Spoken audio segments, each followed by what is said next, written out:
I'm Jill Schlesinger, host of the Better Off podcast. Today on the show, we're talking Federal Reserve. The Fed has two primary responsibilities.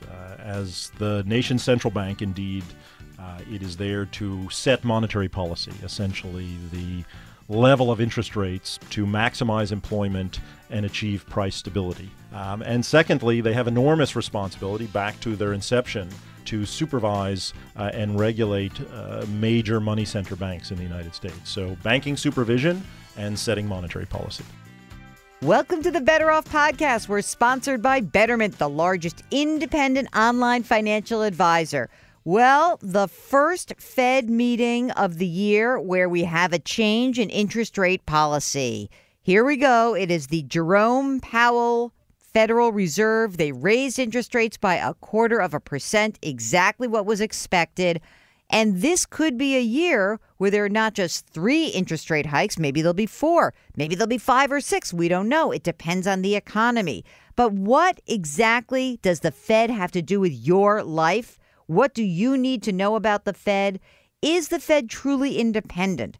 To find out, I've invited my oldest friend from growing up. His name is Mark Spindell. He co-wrote a book called The Myth of Independence, How Congress Governs the Federal Reserve.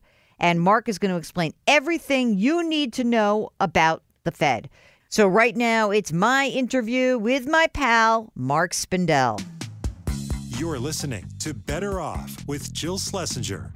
Okay, special guest, first time ever, my oldest, dearest high school friend, Mark Spindell. Mark's parents and my parents are best friends. And as a result, we grew up together. We're essentially cousins more than anything else, right? That's about the right. 40 years at least. At least, yeah. So, Mark, we start the podcast off with a question. And that is, what is your best financial or career decision that you have made? In 2005, 2006, I was the deputy treasurer at the World Bank and had been thinking, having been there for almost 10 years, financial crisis had not yet happened, wasn't even a notion in many people's minds. And I thought about returning to the financial sector, private sector, and interviewed with a number of large firms who were very interested in the kind of macroeconomic, political, and policy process. And I kept holding out with this crazy idea that I could start my own investment management company. And you would talk to people and they would say how speculative that is and how risky it was. And in retrospect, I think starting my own firm, which I ultimately did, I left the World Bank in 2006 to start Potomac River Capital, turned out to be the safest decision I could have made. And the firms that I had been talking to, many of them were compromised by the financial crisis. 2 of them no longer exist. And yet having the kind of control in managing risk and making investment ideas autonomously for Potomac River turned out to be the best decision I could have made. All right. I like that. So can we just go back in time for a second? How'd you get to this place? You went to Cornell, and what did you study there? I went to Cornell and started out as a physics major, which turned out to be much too esoteric. And hard. And transferred into the engineering college, which gave me some sort of weird bona fides, sort of going from arts and sciences to engineering, but wound up studying operations research, applied math, and economics. This was the mid-'80s. Wall Street was just beginning to sort of go through the previous financial technology boom, and was very interested in markets. I don't think this is a funny story, but this is really a true story, that the person who really introduced me to financial markets was your dad.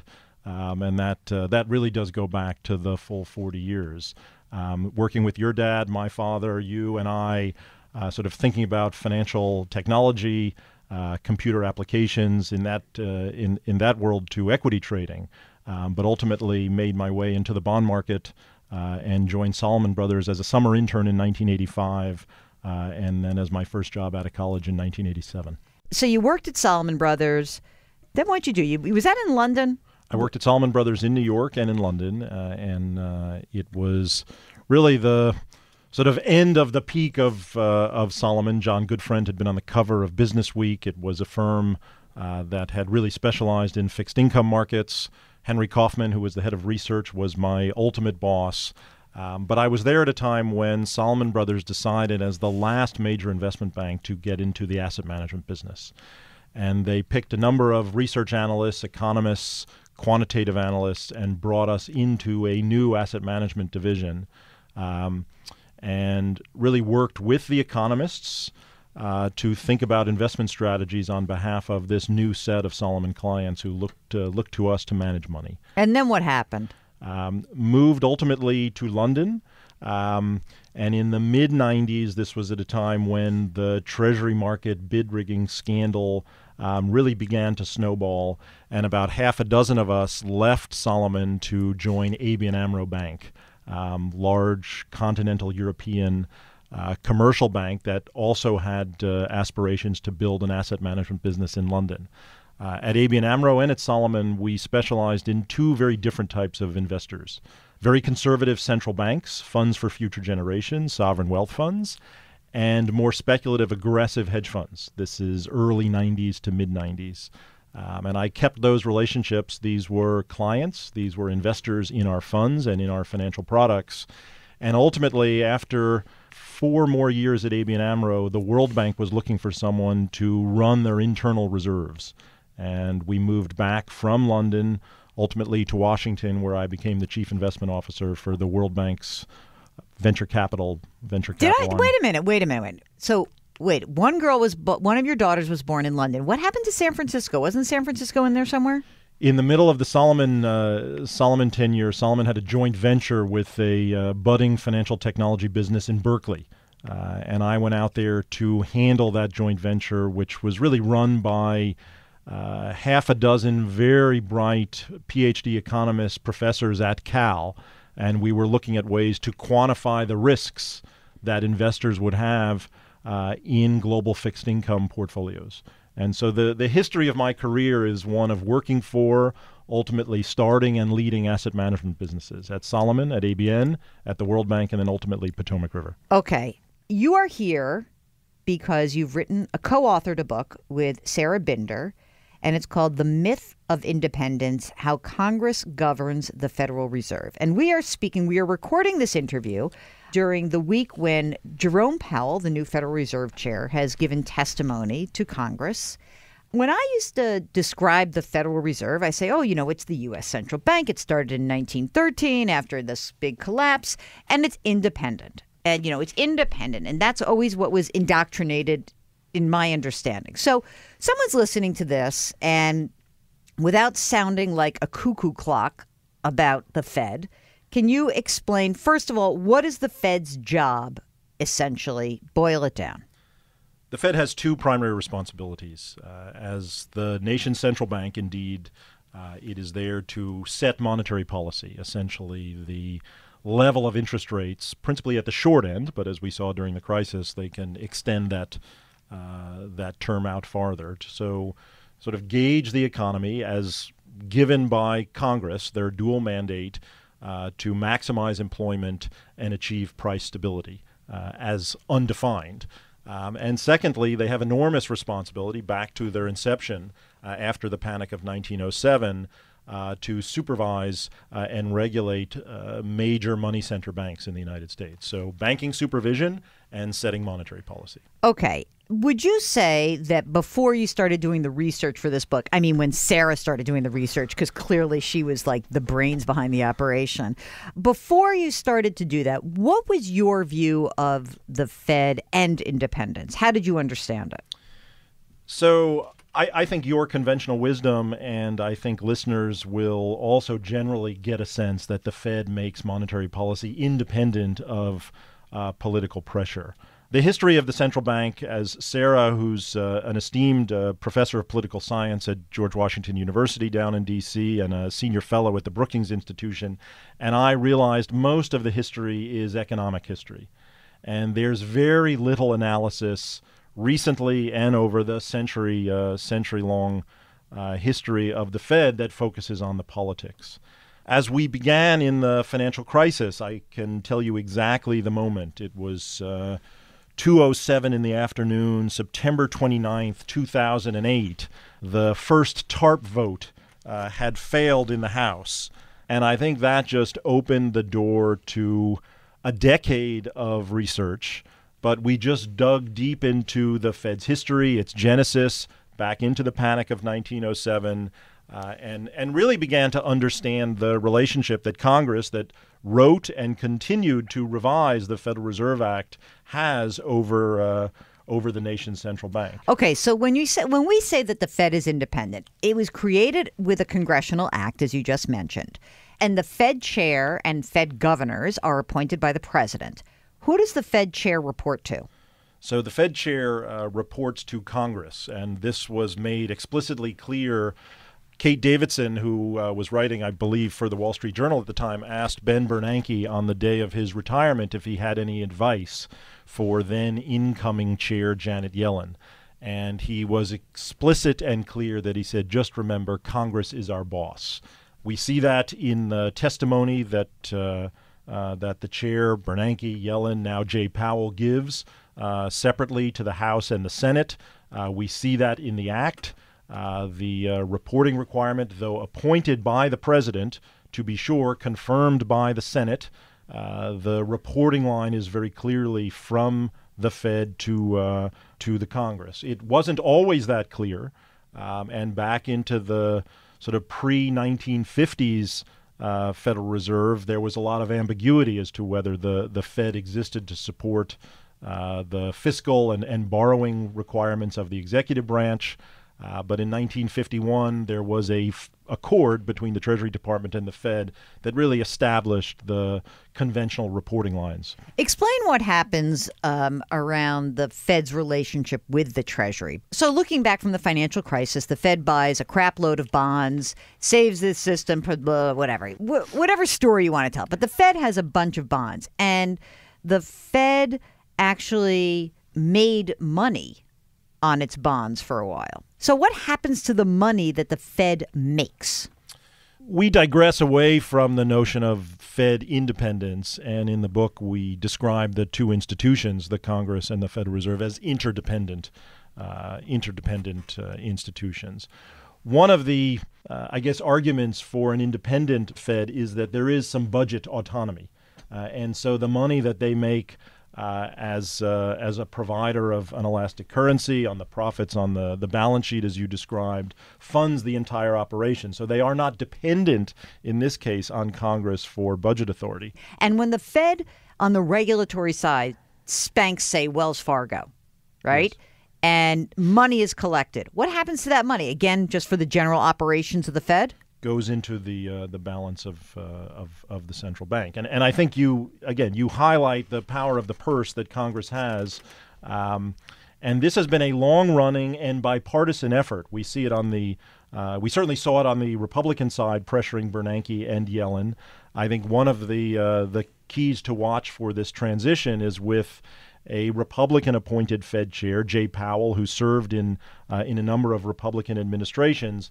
Will the Republican members of Congress in the House and the Senate maybe lighten up a bit on some of their criticism? We haven't seen that in the first meeting, but I think over time, conditional on the economy doing well, I think we're going to see a little less combative Republican conference. How does the myth of independence illustrate itself? Let's look at the financial crisis. So tell us what happened and then say what you think should have happened if it were truly an independent body. One of the hard parts of social science research is indeed coming up with the counterfactuals.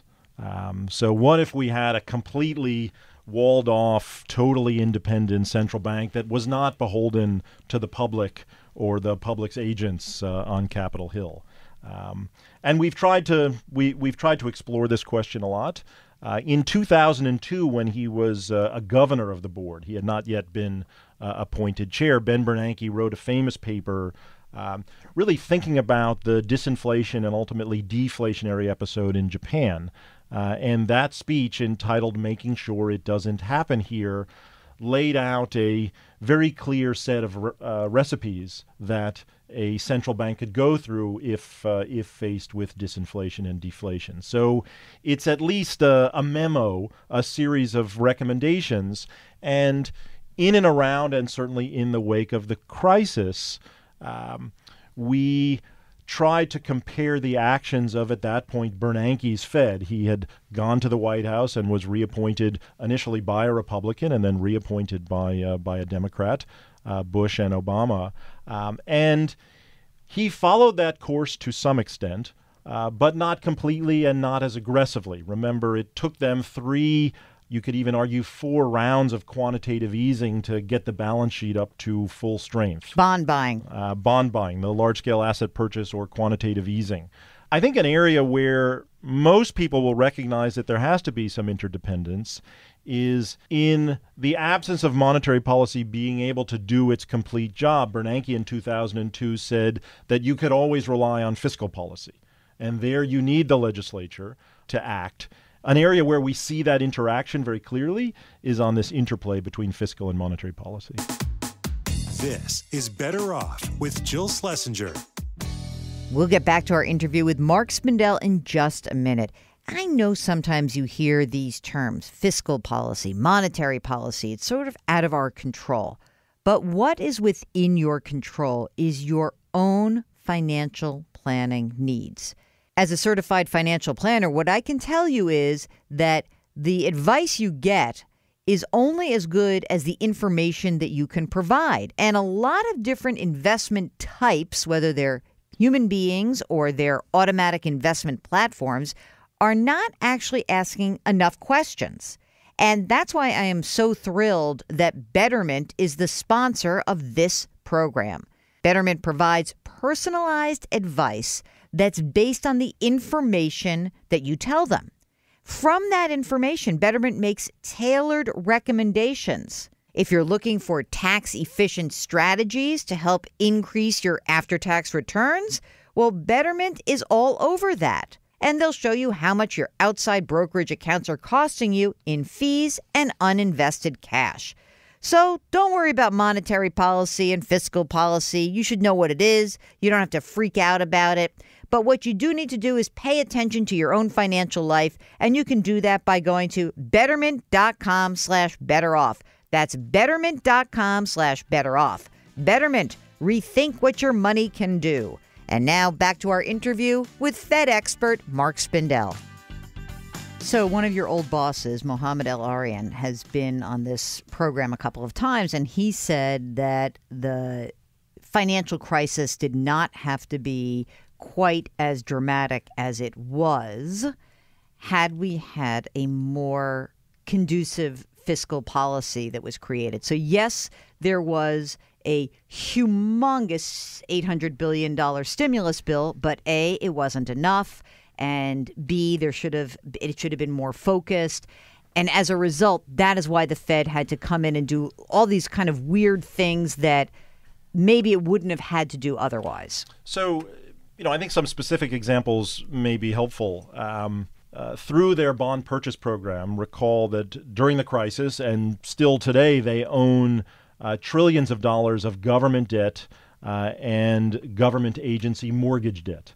In their semi-annual testimony, particularly in the House, Chair Yellen would sit before the chairman of that committee, Jeb Hanserling from Texas. And in one of his introductions, as he's, again, somewhat critical of the chair, he talked about this notion of credit allocation, that in what way, although it's perfectly legal, does the Fed find itself allocating credit to mortgage owners, homeowners? And he said, it seems as if our central bankers have become our central planners.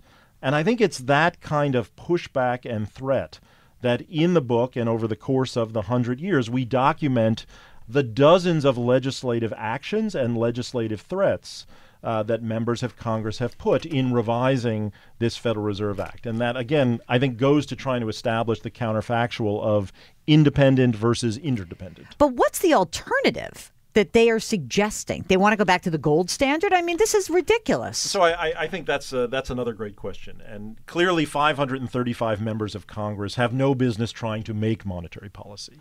The history of Fed independence is really driven, and I think the conventional wisdom goes back to the inflationary 70s and 80s. That fear of hyperinflation really drives the notion of Fed independence. However, the recent history of the financial crisis and the panic of 1907 and certainly the Great Depression, these are episodes where the Fed is not fighting inflation, but they're fighting deflation. And I think what we learned in the most recent crisis, I think sort of burned into our financial consciousness, is that deflation is very hard for a central bank to fight on its own. And yes, Bernanke's brilliance, his creativity, Yellen's creativity got us out of this decade-long slump and handed the baton to Jay, with an economy that's doing very well. And we heard that from him in his introduction. But I think parties attack the Fed because they're looking for someone to blame. Yes, scapegoat, because we don't want to do our own jobs. So what does scare you about what's going on right now? So I think Jay Powell has really signaled a new transition with his enthusiasm for the strength of the economy and his willingness to think about tightening and raising interest rates. And so what worries me is that having been so good at analyzing and picking out the dots, what do we have to do the next time round to make sure that we can connect those dots? And so, we're again seeing a rise in cov-light lending. We see equity markets. Cov-light, please define. Covenant-light lending where, there's just a willingness to look the other way and not do the kind of due diligence that you'd typically see. And it's only 10 years. It's been a decade, and yet, people think asset prices may be expensive. We've seen that certainly, analysts looking at the level of equities. I think when interest rates were at zero, when volatility was more or less at zero, it was very easy to make investment decisions. As interest rates begin to rise, I think all of a sudden there are some questions about asset markets that, again, go back to these pre-2007 moments. And do we have the tools in place to do the kind of bank supervision and regulation? And I see you shaking your head, and that's my concern. Shaking my head no is what I was doing. Not yes. I'm nervous. Me too. I'm generally nervous all the time because this is sort of like being a New York Jew. But I would say that what makes me nervous is a one-day correction. Like, that just makes me nervous. A one-day correction? A one-day correction is that? What we had. We had one day where the markets were down 10% from the top. That was it. And then they started rising again. That kind of price action does tend to make me nervous. Well, again, I think the investment strategies that work when interest rates are at zero and volatility is zero may not work so well when interest rates are rising and volatility is rising. Okay, so people are listening to this, and now we'll start scaring them a little bit. What do you generally, as you talk to not big investors, I know that you've managed, you have a hedge fund, but you're not taking any new money, but you've had an experience where you've dealt with massive institutional investors. But we're regular people. So Susan Schlesinger has a portfolio. That's my mom. What are you going to tell Susan Schlesinger about managing her portfolio as, she is living on the money that's in that portfolio? What is the advice that you would give? So when I think about investment advice for large institutions or very dear friends, I think the most important thing to think about is what's the horizon that people are investing for. Our parents who may not have 30 or 40 years, unfortunately, to think about an investment horizon should obviously be focused on income. Mm-hmm. With interest rates going up, remember, during and after the crisis, many savers were very worried about the low level of interest rates and how little they were earning on their fixed income investment portfolios. So, I think having a healthy exposure to fixed income assets protects you from the kind of volatility that you described making you nervous. For younger investors who have that long horizon, obviously, I think traditionally more exposure to equities, but people forget that you have to eat along the way, mm-hmm. and that life has a way of throwing curveballs at you. So I don't ever suggest that people are too aggressive in their equity allocation. And again, look for diversity. And the kinds of advice I tend to give people are diverse in terms of asset class, equities and bonds, diverse in terms of industry. Don't think that because you own Apple and Google, you've got a diverse portfolio. And absolutely think about smaller companies where you can get maybe some different upside, and international diversification. Okay, so let's just do a little international, because you were a specialist in international bonds and currencies. And what do we need to worry about if the dollar is losing value? So one thing we have to worry about is that a diminishing dollar will tend to put upward pressure on prices, and that may accelerate the rate of increase in interest rates, which, as we've seen, that first shot across the bow gives equities a bit of a headache. But all of the investors, both institutional and individuals, can think about hedging a weakening dollar by buying assets abroad. They can buy European, they could buy Asian, they can buy African and Latin American or South American equities, and if the dollar does decline, the rise in the corresponding other currencies will more than offset that issue. So if we're investing in international mutual funds, let's say, or an international index, you don't want that to be dollar denominated. In other words, you want it to be denominated in the local currency. Otherwise, you're not doing the job. In renminbi, in euros, in pesos. And again, it's not to make a specific call on a region or a country. It's to say that funds for future generations, your fund for your future saving, should have the kinds of diversification that I think we'd recommend. What's your favorite asset class right now, Mark? So I live in that sort of somewhat self-loathing space of I think a lot of assets are expensive. I think interest rates are going up. I think the equity market has maybe seen some of its brighter days. But I do like, relative to the U.S., I like owning a basket of non-U.S. Equities, diversified, small to medium to large scale. I think if I had to sort of think about U.S. domestic assets, I'd probably look at areas where technology can continue to be innovative. So let's talk about the world, though. Like, are you scared of China? Like, Mark just sent me the screener for this movie. We're going to interview these guys about, like, this China. What's the name of the movie? The China Hustle. It's freaking us out that, like, China's going to just blow up. Although, I mean, I guess with, now that you have a chairman for life, maybe everything will be just fine. I think we have been wondering and waiting for the Chinese blow up for years. I think it is a remarkably capitalistic but also very opaque economy. Huge. Obviously, we're very dependent on the Chinese, who are buying and hold enormous amounts of our government bonds. So we should be very careful at upsetting them. But I have found over the 30 years that I have been doing this, very hard to get strong forecasts on the sort of near-term outlook for China. And I tend to dismiss the more disastrous scenarios. They have a lot of people. There is going to be, I think, continued urbanization.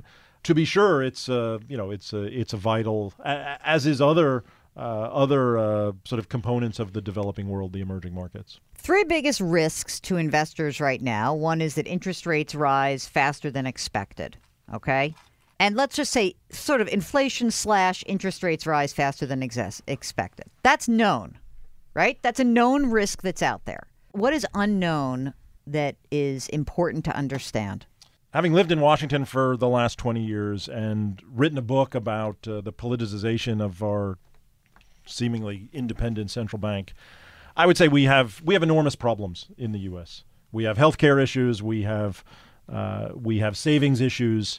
And I believe we need a functional federal government to address these issues. I think the kinds of polarization that we've seen on almost everything between the parties, I think the risk is that we just don't get around to solving the unfunded liabilities in healthcare, in retirement.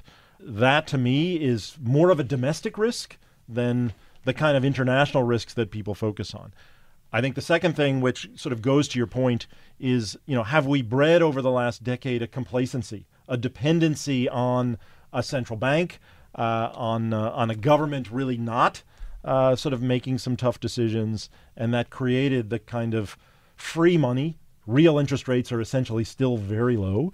In this kind of party polarization, it's difficult to get real solutions. Is there any sort of like weird leveraging going on that worries you, that like hedge funds, institutional investors have all piled into the same trade, and then once they all get out at the same time, we get 2,000-point Dow drops or anything like that. Is there something like that that's going on under the surface that someone like you would see, but the rest of the ordinary investing public might not? I have the benefit of the volatility experience a month ago, which I think reminded people that there's a lot of short volatility trades, the explicit and the implicit.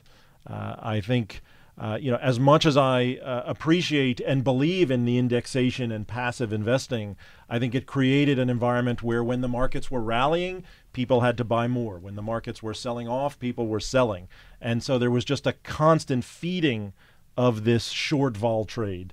And so although it's been upsetting and sort of watching the particular blow-ups of certain leveraged short volatility positions, I think getting back to an environment, as I said, where interest rates are non-zero and where there is some more normal levels of risk in the market, I think will create some more opportunities for people to monetize. Monetize. There's a great phrase that nobody would use. Dork you are.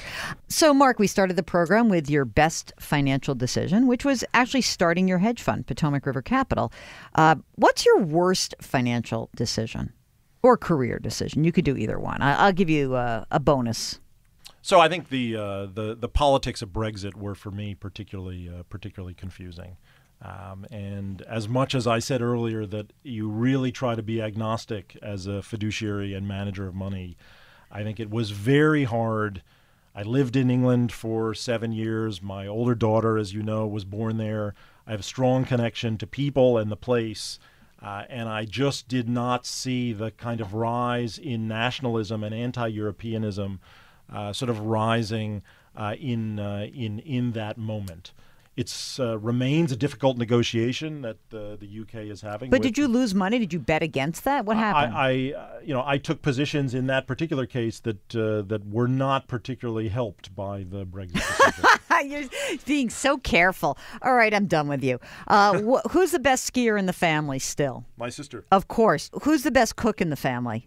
I think I am. Yes, you are. Exactly. Who makes the best chocolate cake in the family? My mother. Exactly. Who is the most patient in the family? My father. Correct. Who is the best looking in our families? You are. My mother, duh. My sister, my mother. Mark Spindell, co-author of The Myth of Independence, How Congress Governs the Federal Reserve. Thanks for playing with me today. You're very welcome, and thank you very much for having me. Well, that's it. That's the show. Thank you so much to Mark Spindell. Remember, you can get new episodes of Better Off every Tuesday and Thursday. Just go subscribe anywhere you get your podcasts. Our music is composed by Joel Goodman. We're distributed by Cadence 13. Our executive producer is Mark Talercio, and we are sponsored by Betterment. See you next week.